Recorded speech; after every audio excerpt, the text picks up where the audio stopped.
हमारे ऊपर प्रभु की कृपा है ये हम कैसे पहचाने। ये 8 लक्षण प्रकट होने लगते हैं जिसके ऊपर प्रभु की कृपा होती है।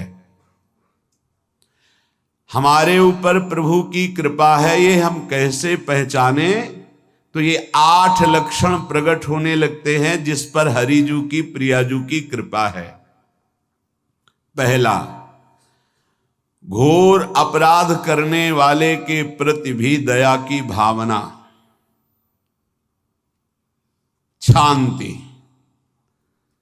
पहला लक्षण है। भाव में भी पहले शांत भाव है। हमारे ऊपर श्री हरिजू की कृपा है, इसकी पहचान ये 8 लक्षण। पहला, शांति, अर्थात घोर अपराधी के प्रति भी गुस्सा ना क्षमा करना, ये हरि की कृपा का लक्षण है। देख लो भाई, घोर अपराधी शब्द तो जाने दो, जरा सा प्रतिकूल हो जाए तो लाख समझाओ पर भ्रकुटी तनी रहती है।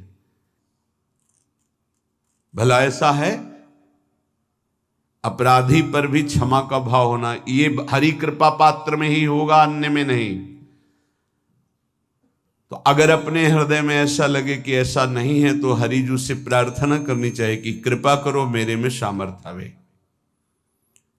दूसरा, अनुसूया, वो किसी भी के प्रति कभी भी कोई दोष दर्शन ही नहीं करेगा। दोष कथन, दोष श्रवण की तो बात जाने दो। अनुसूया, दूसरों के गुणों में दोष ढूंढना ये नहीं होता। हरि कृपा पात्र में ये नहीं होता। ये सब भजन के नाश करने वाले।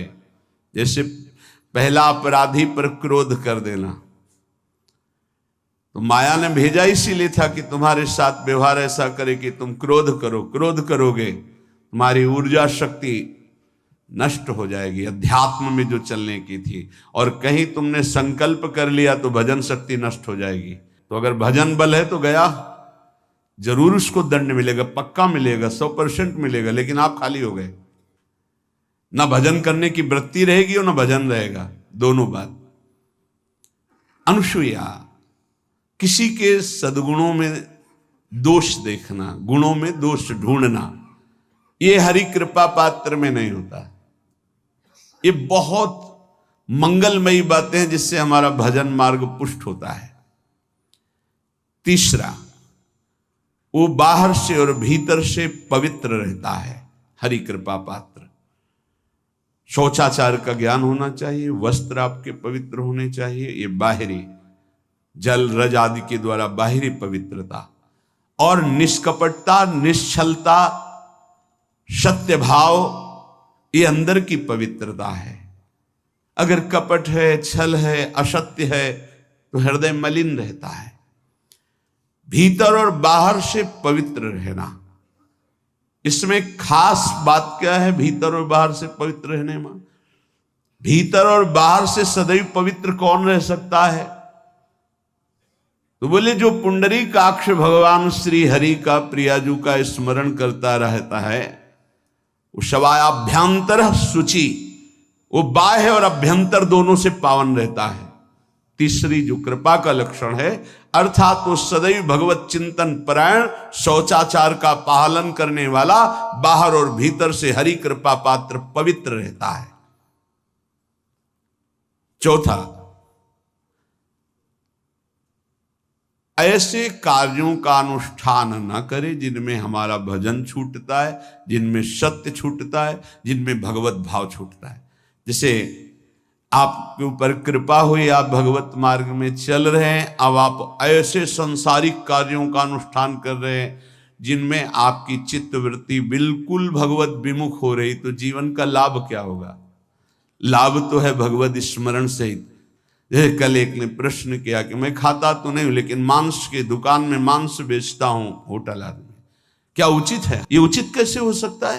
तुम और भी तो व्यापार कर सकते हो। जरूरी है धर्म का पालन करने की इच्छा करते हो, धर्म आचरण करते हो, ऐसा नहीं। तो विरत बहुकर्मा, उन कर्मों से हमें विरत रहना है जो हमारे धर्म के विरुद्ध है, जो भजन के विरुद्ध है। हरि कृपा पात्र ऐसे कर्मों का अनुष्ठान कर ही नहीं सकता।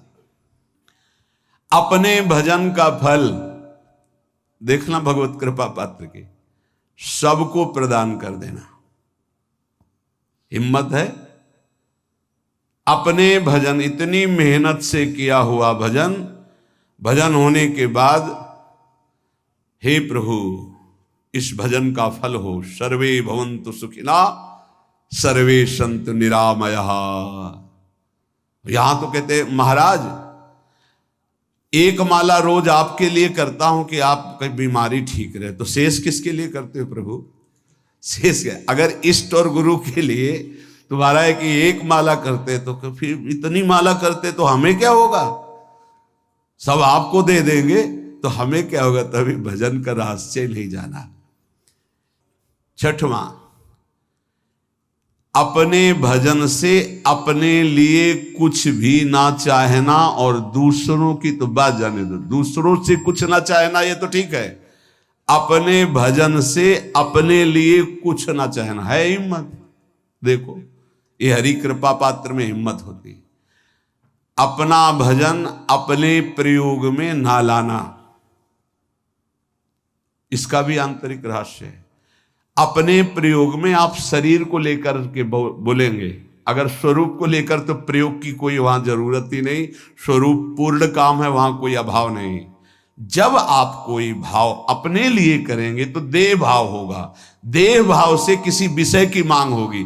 विषय पूर्ति भजन का फल नहीं होता, भजन का फल होता विषय निवृत्ति। बहुत जोर की बात है, कैसे समझ में आए? अपने भजन का भी फल अपने लिए नहीं, दूसरों से कुछ चाह रखना तो बात ही जाने दो, भजन से भी कोई अन्य सुख की चाह नहीं हुई। क्या चाहिए? भजन ही बनता रहे, भजन का फल भजन बनता रहे, खूब निरंतर जप करते रहे। सातवां, किसी भी मान सम्मान कीर्ति पद प्रतिष्ठा के मिलने पर हृदय का असंतुष्ट हो जाना,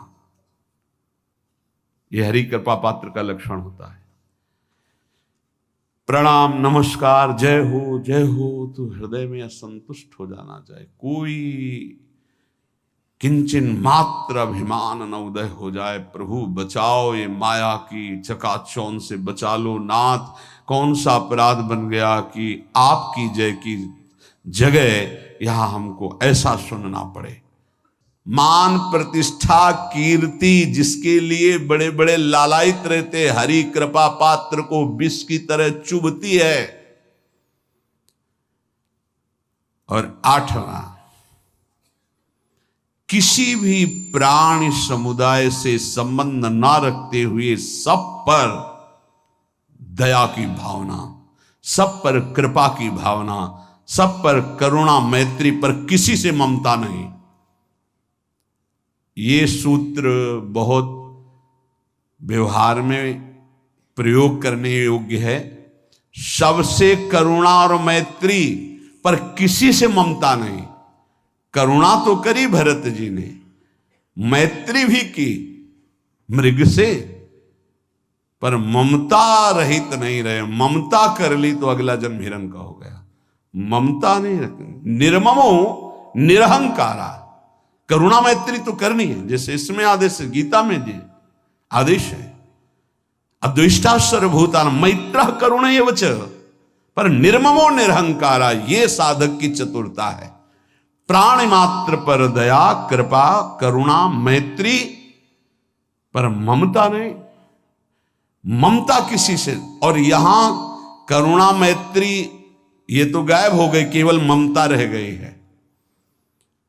अपने शरीर से ममता, शरीर संबंधियों से ममता, विषय भोगों से ममता, यही जहर है।